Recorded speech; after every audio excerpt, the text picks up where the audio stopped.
សុំតោះមិញខ្ញុំសុំតោះ Oh my god what the heck មិញហ្នឹងនេះកុំតាខ្ញុំមានអ្នក hack ចូលពងតាសុកហ្នឹងគេកវីកវត្តមកខ្ញុំធម្មតាហើយគេកវីកវត្តមកខ្ញុំទៅវិញទៅមកហើយចុច window អីណាឲ្យខ្ញុំចេញពី stream ទៀត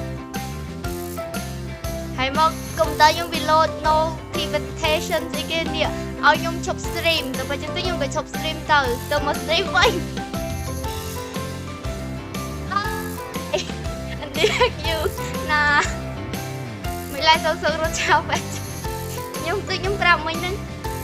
អូគ្នាខ្ញុំភ័យចង់ងាប់រត់ចោលពេក No គេ hack ចូល account